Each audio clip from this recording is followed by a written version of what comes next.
Morning. My name is Shloka Kaushal from class 11 CBSE Science, and my math project today is trigonometric graphs, which in turn is used to define trigonometric functions. Trigonometry itself was invented by a Greek mathematician, Hipparchus, who is known as the father of trigonometry. The concept of trigonometry is applicable in more ways than you can imagine. It is used to set directions such as north, south, east, west. It is also used in construction purposes. Trigonometry is what helps architects to calculate roof slopes, ground surfaces, light angles, structural loads, as well as the height and width of structures, and to design a mathematical draft. The best example I can recall at this moment is the Taj Mahal itself. Trigonometry is used extensively in game development. It is used in writing programs for games so that objects can move.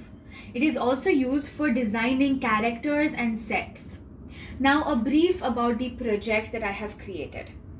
Sine, cosine, and tangent are the three important trigonometric ratios, based upon which the functions are defined. There are few similarities between the sine and cosine graphs. They are that both of them have the same curve which is shifted along the x-axis. Both have an amplitude of 1 and have a period of 2 pi radians or 360 degrees.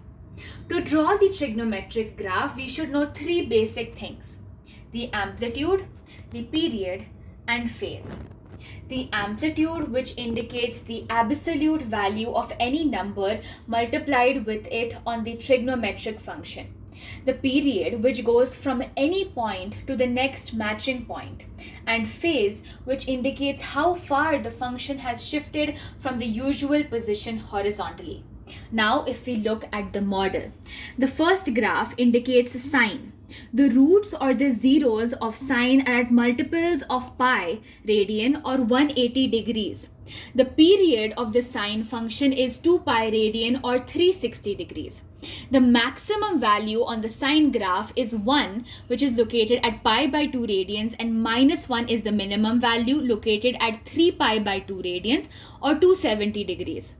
The second graph shown here is tan. Tan graph differs from both sine as well as cos, since it has an undefined amplitude and the curve tends to infinity. It has a period of 180 degrees. It does not have a maximum or a minimum value. The last graph shown is the cosine.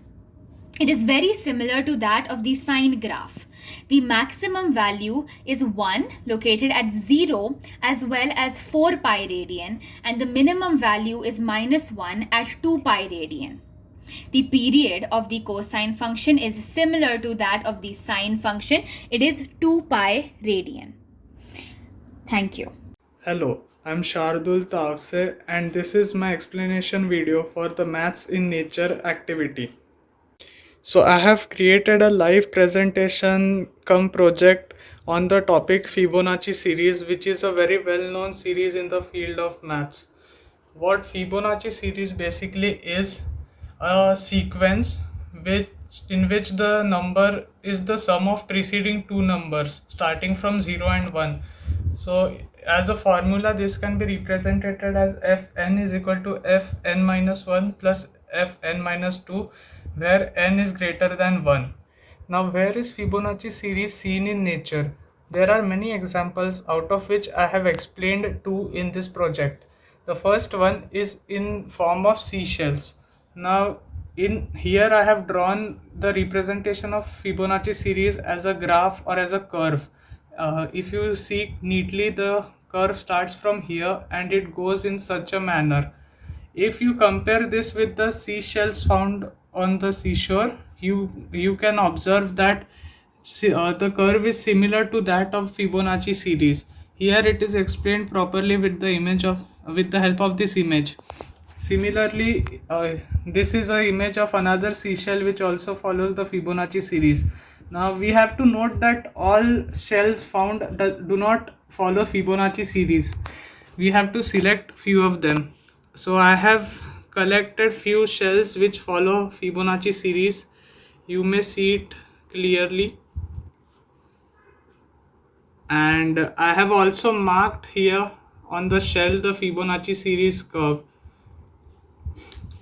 And here I have two very small miniature shells which also follow the pattern of Fibonacci series, if you see clearly. If we compare it with the large shell, you can see how small it is. So it's appreciable that Fibonacci series is also seen in such miniature objects. And now, as the name suggests, Fibonacci series was invented by a mathematician named Fibonacci. He was also known as Leonardo Bonacci. He was an Italian mathematician. Apart from being known and being famous for inventing the Fibonacci series, he is also known to have written the book Liber Abaci. This book was the first European work on Indian and Arabic mathematics. This book had summary of Indian system, the system of decimals which the Indian mathematicians were using, etc. Good morning, teachers. My name is Soham Joshi. Today I am going to present my maths project, which is based on the topic mathematics in nature. So, mathematics can be seen in various parts of the nature, and I'm going to present few of them. So, the first one is flowers. The famous Fibonacci sequence that is named after a scientist can be seen in many flowers. Then the second one is the same Fibonacci sequence, which can be seen in pine cones, pineapples, or seeds of sunflower. Then next comes the fractals, which give an interesting mathematical shape that we can see in nature. A fractal uh, gives a basic shape which remains the same even after zooming in or zooming out. Then next is very famous, which is the honeycomb. Uh, the, this contains the mathematical shape hexagon.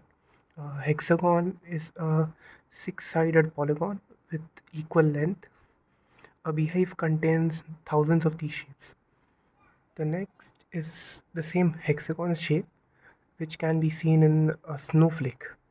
Uh, the hexagon shape can also be seen in bubbles. And the final one is ripples of pond. These contains many concentric circles. A common example of this can be seen when something hits the surface of the water. That's all. Thank you.